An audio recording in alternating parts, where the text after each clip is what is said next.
Hello बच्चों, let us read this question. The figure shows a uniform square plate from which four identical squares at the corners will be removed. Where is it after the removal of squares 1 and 2? तो इस question के लिए जो की concept है वह है centre of mass.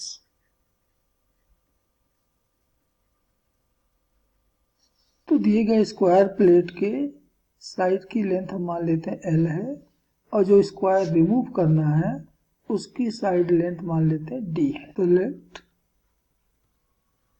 Length of each side of the square plate is equal to L, length of each side of the squares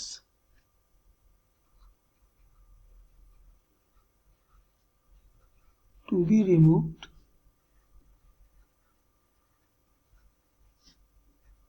is equal to D। और हम मान लेते हैं let mass of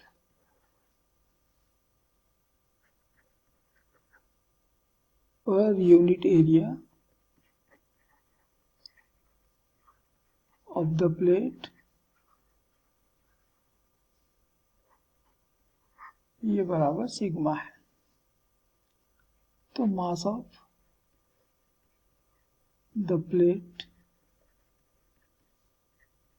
m1 मान लेते हैं, तो sigma into L square.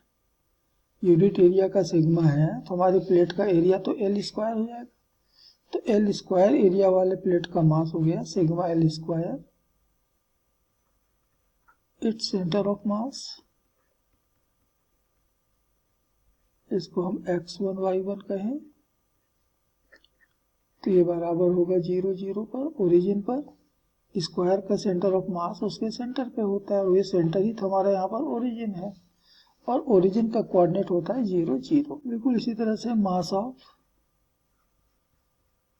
The squares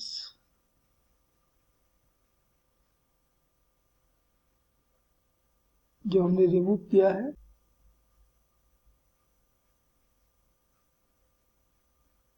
one and to, जिसको हम M2 या M3 कह रहे हैं, ये बराबर देखिए कि हमको स्क्वायर 1 को रिमूव करना है तो हम इतनी जगह पर इतना ही मास का एक एंटी मैटर से बना हुआ स्क्वायर रख देते हैं, अर्थात नेगेटिव मास वाला स्क्वायर रख देते हैं। तो प्लेट का पॉजिटिव मास और रखे गए एंटी मैटर का नेगेटिव मास ये एक दूसरे के साथ इंटरेक्शन करेंगे और एक दूसरे को खत्म कर देंगे। बिल्कुल वैसे ही जैसे कि एक पॉजिटिव चार्ज नेगेटिव चार्ज जब आपस में मिलते हैं तो दोनों एक दूसरे को खत्म कर देते हैं, वैसे ही ये मैटर और एंटी मैटर पॉजिटिव मास और नेगेटिव मास जब मिलेंगे तो एक दूसरे को खत्म कर देंगे और उतनी जगह पर हमें कुछ भी नहीं मिलेगा, खाली हो जाएगा, अर्थात हमारा स्क्वायर 1 प्लेट से रिमूव हो जाएगा। इसी तरह से स्क्वायर 2 की जगह भी वही एंटी मैटर से बना हुआ प्लेट रखेंगे, ये भी यहाँ से रिमूव हो जाएगा। तो हमारा M2 और M3 जो है वो एंटी मैटर से बने हुए प्लेट हैं, अर्थात नेगेटिव मास वाले। तो इनका per unit mass minus sigma हो गया और एरिया हो गया D स्क्वायर। तो centre of mass of M2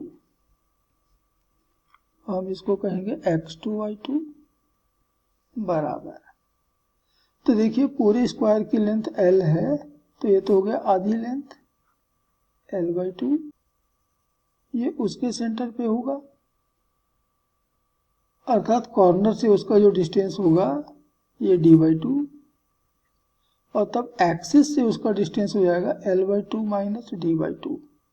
और x कोऑर्डिनेट आप देख रहे हैं कि नेगेटिव साइड में है, लेकिन y कोऑर्डिनेट हम देख रहे हैं ये तो पॉजिटिव साइड में है और इसलिए x कोऑर्डिनेट तो हो गया minus L by two minus D by two, यानी L by two minus D by two का निगेटिव वैल्यू, लेकिन वाई कोऑर्डिनेट तो पॉजिटिव डायरेक्शन में है, तो हो गया L by two minus D by two. और इसी तरह से centre of mass of M3, ये राइट कॉर्नर पे है, और राइट कॉर्नर के लिए x भी पॉजिटिव है और y भी पॉजिटिव, दोनों के दोनों पॉजिटिव होंगे। तो x3 y3 में से x3 आ गया l by two minus D by two, और y3 आ गया l by two minus D by two, यानी यहाँ पर दोनों पॉजिटिव होंगे। तो इन तीनों मासेस M1 M2 और M3 को जब हम कंबाइंड करेंगे, आपस में एक सिस्टम बनाएंगे, जोड़ देंगे, तो स्क्वायर 1 और स्क्वायर 2 गायब हो जाएगा। तो जो बचेगा हमें उसी का सेंटर ऑफ मास मालूम करना है। तो बचा हुआ square plate means the system of masses M1 and M2 and M3, तीनों को जोड़ देंगे तो हमको बचा हुआ स्क्वायर प्लेट मिलेगा। तो centre of mass of the remaining plate,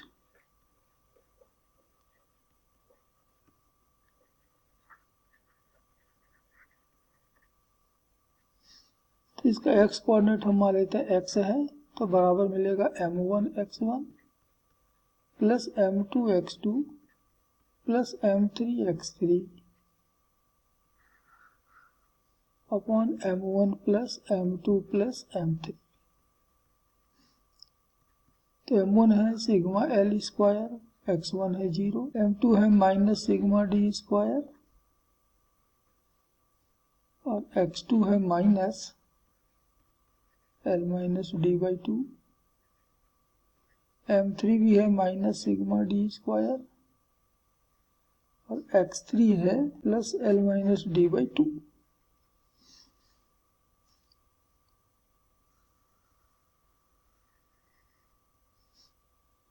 upon sigma L square minus sigma D square minus sigma D square, ये M1 M2 और M3 की वैल्यूज हो गया। ये स्क्वायर है, यहाँ स्क्वायर होगा। अब ये 0 से मल्टीप्लाई हुआ पहला टर्म, तो 0 हो गया। जब माइनस n को बाहर करेंगे तो प्लस में आ गया, ये sigma D square L minus D by two minus sigma D square L minus D by to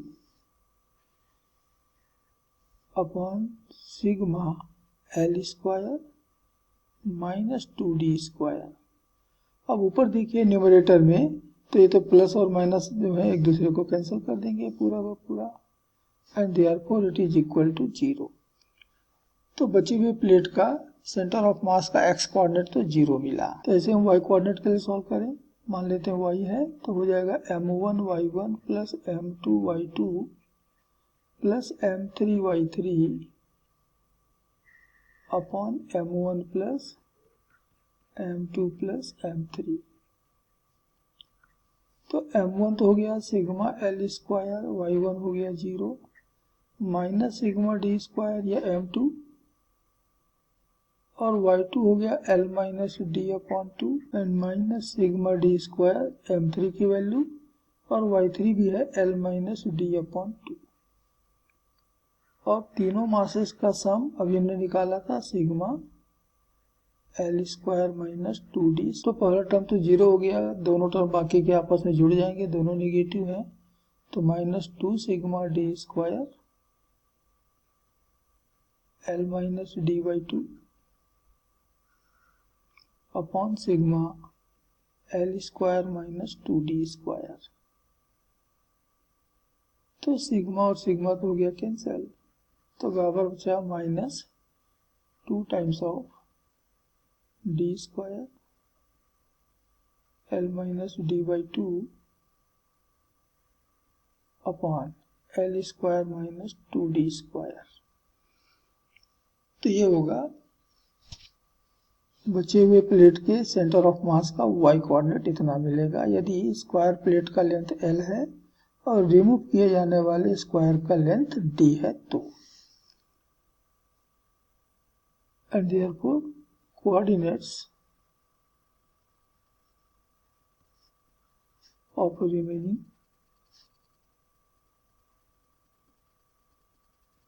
plates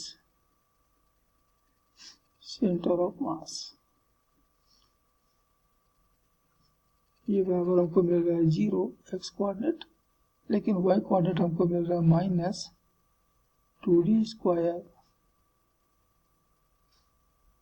यहाँ से देखिए कि 2 और 2 तो हम कैंसिल कर सकते हैं, तो 2 और 2 कैंसिल कर दिए तो हमको बच रहा -d square l -d upon l square -2d square. ये हो गया सेंटर ऑफ मास के coordinates and this is final answer of this question. Hope you understood it well. Best of luck.